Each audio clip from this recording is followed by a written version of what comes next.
Hi viewers, welcome to my channel. మనం today sambar రెసిపీని తయారు చేసుకుందాం. సాంబార్ కోసం మొదటగా కందిపప్పుని హాఫ్ అన్ అవర్ ముందు నానబెట్టుకోవాలి. అలాగే చింతపండును కూడా నానబెట్టుకోవాలి. ఇది సాంబార్ ఇడ్లీ రెసిపీ. సో ఇడ్లీని కూడా రెడీ చేసుకోవాలి. ఇడ్లీ రెడీ చేసుకున్నాక మనకు సాంబార్ కావాల్సిన పదార్థాలన్నీ ఒక చోటన పెట్టుకోవాలి. పోపు దినుసులు, సాంబార్ కావాల్సినవి.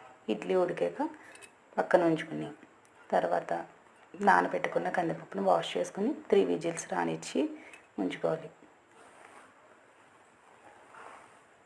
సాంబార్కి కావాల్సిన పదార్థాలని ఒక ఆయిల్ బాని పెట్టుకుని ఆయిల్ వేసుకుని శనగపప్పు, మినప్పప్పు, ధనియాలు, జీలకర్ర, పచ్చి కొబ్బరి కానీ ఎండు కొబ్బరి కానీ ఎండుమిర్చి ఫ్రై చేసుకోవాలి. దోరగా ఫ్రై అయ్యాక పక్కన ఉంచుకుని పేస్ట్ చేసుకుని పక్కన పెట్టుకోవాలి. అదే బాణీలో నూనె వేసుకుని కావాల్సిన వెజిటేబుల్స్ అంటే ఉల్లిపాయలు, ఆనపకాయ, క్యారెట్ ఒకసారి వేగాక టమాటో అండ్ మునక్కాయలు కూడా వేసుకుని మగ్గనివ్వాలి. అందులో కొంచెం ఉప్పు వేస్తే తొందరగా మగ్గుద్ది. ఉప్పు వేసి మూత పెట్టి 3 మినిట్స్ తర్వాత ఇంకొకసారి కలుపుకోవాలి. ఆల్రెడీ విజిల్స్ వచ్చిన పప్పుని మెత్తగా మెదుపుకోవాలి. మెత్తగా మెదుపుకుంటే సాంబార్ టేస్ట్ బాగుంటుంది. ఉడికిన కూరగాయల్లో మనకి కావలసినంత చింతపండు రసం వేసుకోవాలి.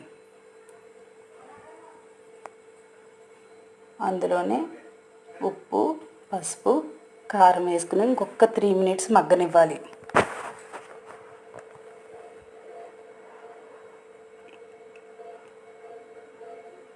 ఈ కూరగాయలు మగ్గాక మనం కలుపుకొని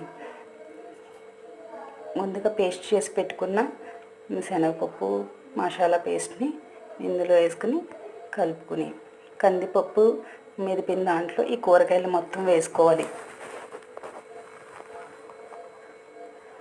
వేసుకుని బాగా మరిగాక మనకు తగినంత వాటర్ వేసుకుని 2 స్పూన్లు బెల్లం, పోపు వేగించి పక్కకు పెట్టుకున్న పోపులు వేసుకుని కలుపుకుని మరగనివ్వాలి. లాస్ట్లో కొత్తిమీరతో గార్నిష్ చేసుకుని ఇంకొంచెం సేపు మరిగాక సాంబార్ రెడీ. ఈ సాంబార్ ఇడ్లీలోకైనా, అన్నంలోకైనా, మైసూర్ బోండాలోకైనా చాలా బాగుంటుంది. Thank you friends.